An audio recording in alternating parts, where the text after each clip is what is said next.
Why the traditional approach to behavior change tends to backfire. The psychology of change.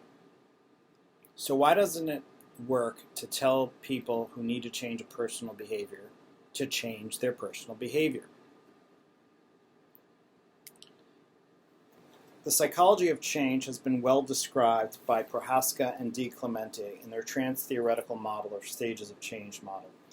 This model describes how people think about making a change and actually enact a change.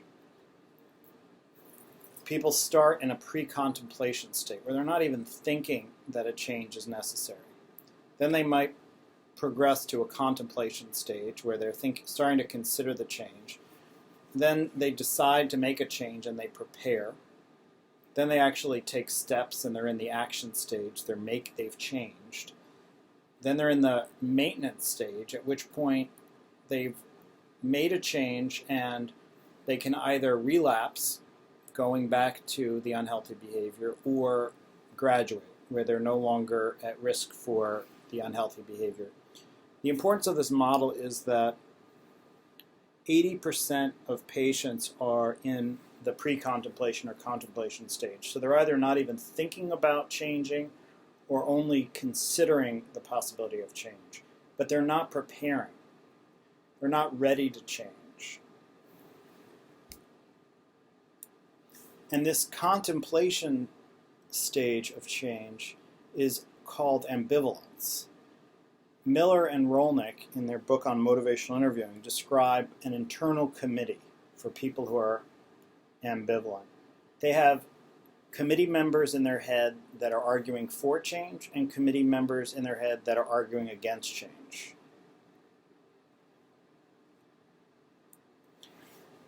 Now, what happens when somebody who is ambivalent, who's in the 80% of the population, they're still not sure about making a change? What happens when a person who's ambivalent comes into contact with somebody who is in a healthcare role and is operating under a traditional framework of telling people what to do, why to do it, and how to do it?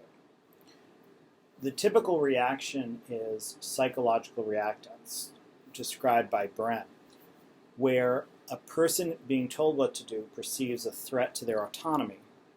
And in order to resist that threat to autonomy, in order to assert their autonomy, they argue against what the person's telling them to do.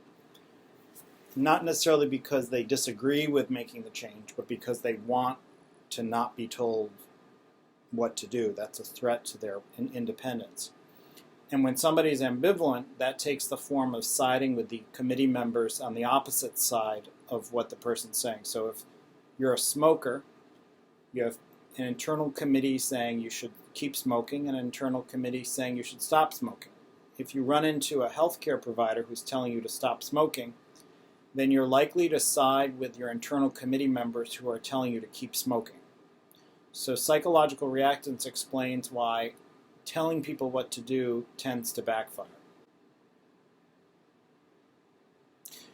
So what happens when somebody in the contemplation or pre-contemplation stage, 80% of the population, encounters a healthcare provider telling them to change?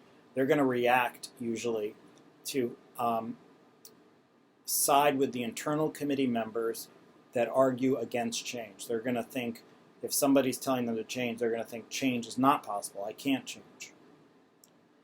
What happens for somebody who is then thinking that they can't change is explained by self-determination theory. By thinking they can't change or by expressing to another person they can't change, they're actually determining their future, that they won't be able to change because they've talked themselves out of the possibility.